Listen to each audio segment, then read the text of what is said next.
When disruption hits, it never announces itself politely.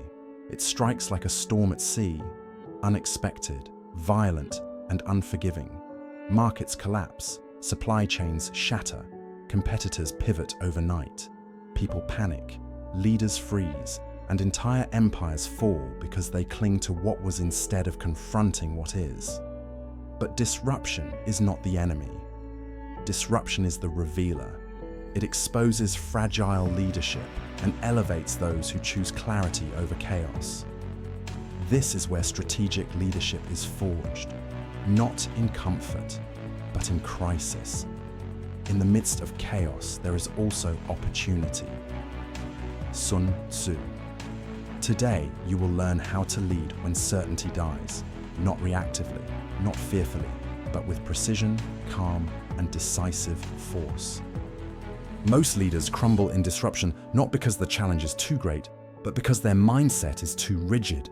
They cling to old strategies, defend outdated systems, and resist uncomfortable truths. Disruption punishes the leader who hesitates. You must understand, disruption is not an event. It is a cycle. It does not visit once. It returns again and again. Economic crashes, technological revolutions, global pandemics, political upheavals, new competitors breaking the rules. The world is not stable.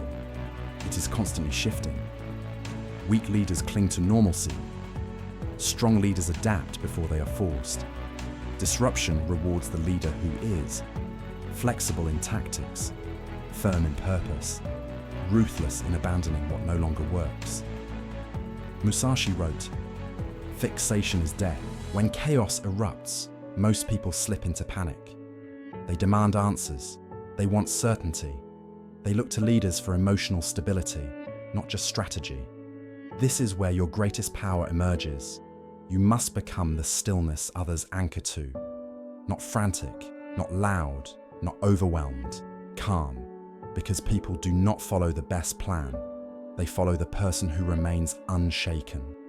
Crisis leadership demands slow breathing, fast thinking, composure under pressure, emotionally detached decision-making.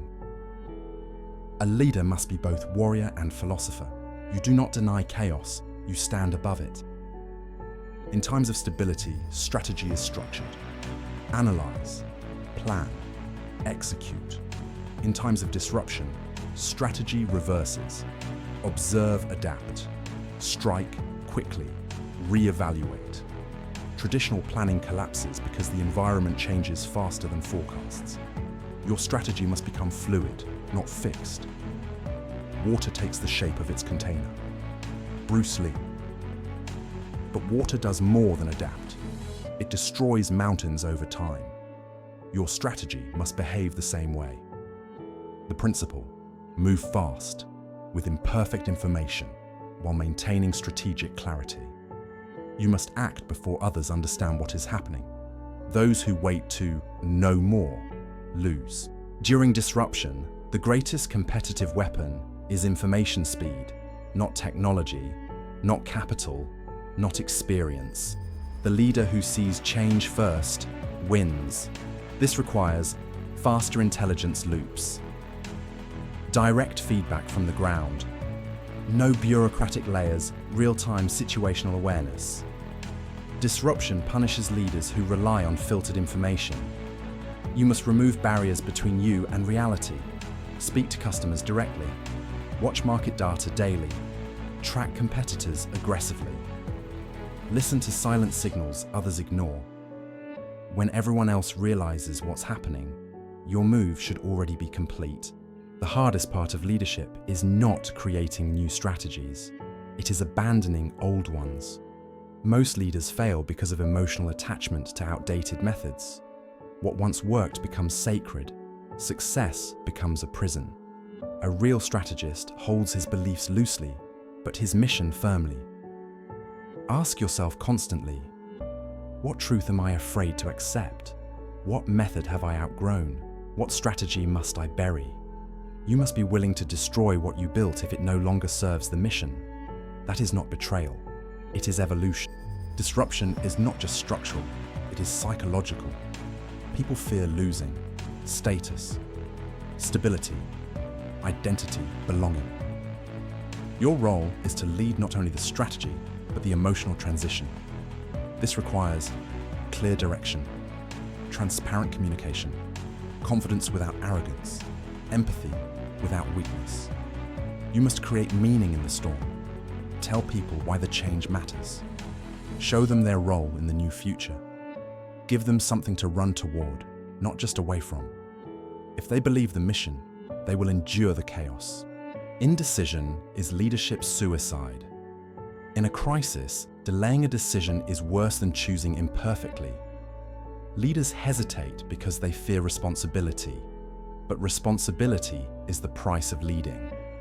Make decisions based on first principles. Present reality. Highest leverage moves long-term mission alignment. Then commit, even if it feels risky. Even if others doubt you. Momentum wins wars. Disruption ends one era and opens another. What matters is not surviving the storm, but shaping the reality that follows.